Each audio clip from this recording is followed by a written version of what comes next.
And now that at the proper time and place, after so long and wide a preliminary cruise, Ahab, all other wailing waters swept, seemed to have chased his foe into an ocean fold, to slay him the more securely there, now that he found himself hard by the very latitude and longitude where his tormenting wound had been inflicted, now that a vessel had been spoken which on the very day preceding had actually encountered Moby-Dick, and now that all his successive meetings with various ships contrastingly concurred to show the demoniac indifference with which the white whale tore his hunters, whether sinning or sinned against, now it was that there lurked a something in the old man's eyes, which it was hardly sufferable for feeble souls to see.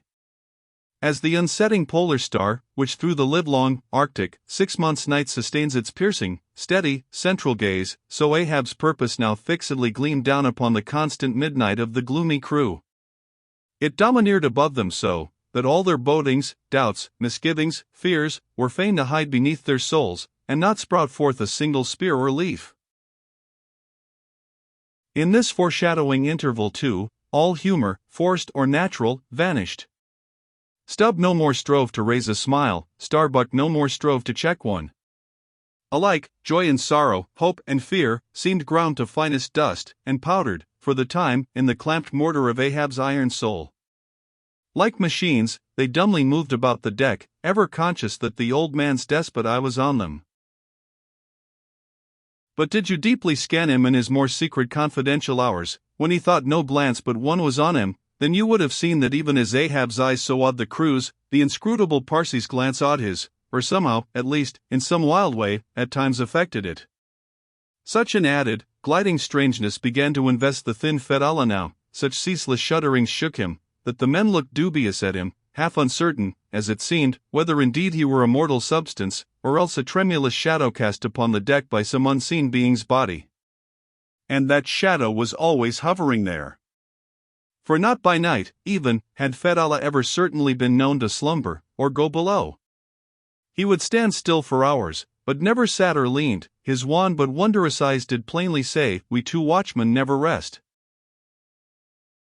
Nor, at any time, by night or day could the mariners now step up the deck, unless Ahab was before them, either standing in his pivot hole, or exactly pacing the planks between two undeviating limits, the mainmast and the mizzen, or else they saw him standing in the cabin scuttle, his living foot advanced upon the deck, as if to step, his hat slouched heavily over his eyes, so that however motionless he stood, however the days and nights were added on, that he had not swung in his hammock, yet.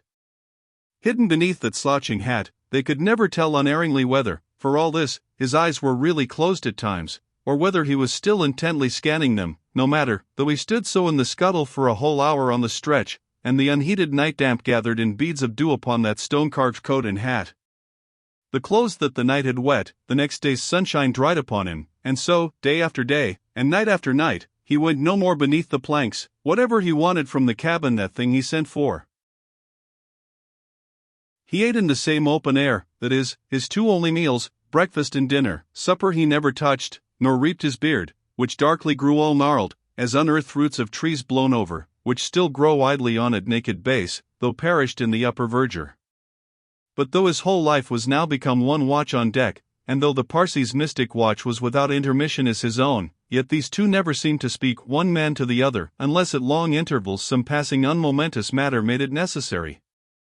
Though such a potent spell seemed secretly to join the twain, openly, and to the awestruck crew, they seemed pole-like asunder. If by day they chanced to speak one word, by night, dumb men were both, so far as concerned the slightest verbal interchange.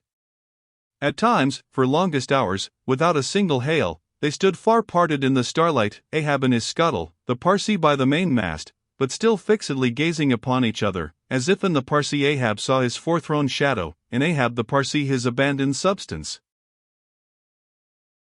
And yet, somehow, did Ahab in his own proper self, as daily, hourly, and every instant, commandingly revealed to his subordinates, Ahab seemed an independent lord, the Parsi but his slave. Still again both seemed yoked together, and an unseen tyrant driving them, the lean shade sighting the solid rib.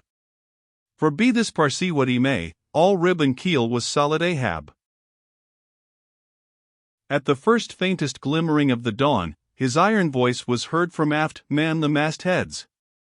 And all through the day, till after sunset and after twilight, the same voice every hour, at the striking of the helmsman's bell, was heard, "What d'ye see? Sharp! Sharp!"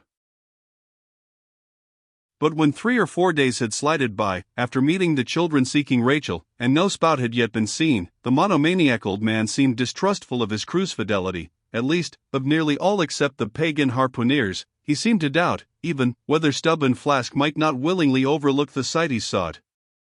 But if these suspicions were really his, he sagaciously refrained from verbally expressing them, however his actions might seem to hint them. "I will have the first sight of the whale myself," he said. Ahab must have the doubloon, and with his own hands he rigged a nest of basket bowlines, and sending a hand aloft, with a single sheaved block, to secure to the mainmast head, he received the 2 ends of the downward reeved rope, and attaching one to his basket prepared a pin for the other end, in order to fasten it at the rail. This done, with that end yet in his hand and standing beside the pin, he looked round upon his crew, sweeping from one to the other, pausing his glance long upon Daggoo, Queequeg, Tashtego, but shunning Fedallah, and then settling his firm relying eye upon the chief mate, said, "Take the rope, sir, I give it into thy hands, Starbuck." Then arranging his person in the basket, he gave the word for them to hoist him to his perch, Starbuck being the one who secured the rope at last, and afterwards stood near it. And thus, with one hand clinging round the royal mast, Ahab gazed abroad upon the sea for miles and miles, ahead, astern, this side, and that, within the wide expanded circle commanded at so great a height. When in working with his hands at some lofty almost isolated place in the rigging, which chances to afford no foothold, the sailor at sea is hoisted up to that spot, and sustained there by the rope. Under these circumstances, its fastened end on deck is always given in strict charge to some one man who has the special watch of it. Because in such a wilderness of running rigging, whose various different relations aloft cannot always be infallibly discerned by what is seen of them at the deck, and when the deck ends of these ropes are being every few minutes cast down from the fastenings, it would be but a natural fatality, if, unprovided with a constant watchman, the hoisted sailor should by some carelessness of the crew be cast adrift and fall all swooping to the sea.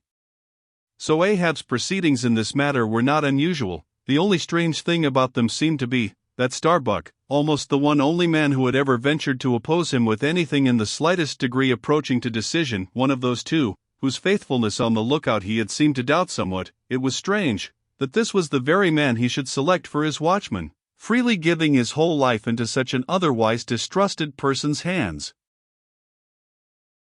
Now, the first time Ahab was perched aloft, ere he had been there 10 minutes, one of those red-billed savage seahawks which so often fly incommodiously close round the man-mastheads of whalemen in these latitudes, one of these birds came wheeling and screaming round his head in a maze of untrackably swift circlings. Then it darted 1,000 feet straight up into the air, then spiralized downwards, and went eddying again round his head. But with his gaze fixed upon the dim and distant horizon, Ahab seemed not to mark this wild bird, nor, indeed, would anyone else have marked it much, it being no uncommon circumstance, only now almost the least heedful I seemed to see some sort of cunning meaning in almost every sight. Your hat, sir," suddenly cried the Sicilian seaman, who being posted at the mizzenmast head, stood directly behind Ahab, though somewhat lower than his level, and with a deep gulf of air dividing them. But already the sable wing was before the old man's eyes, the long hooked bill at his head. With a scream, the black hawk darted away with his prize. An eagle flew thrice round Tarquin's head, removing his cap to replace it, and thereupon Tanaquil, his wife, declared that Tarquin would be king of Rome. But only by the replacing of the cap was that omen accounted good. Ahab's hat was never restored. The wild hawk flew on and on with it, far in advance of the prow, and at last disappeared, while from the point of that disappearance, a minute black spot was dimly discerned, falling from that vast height into the sea.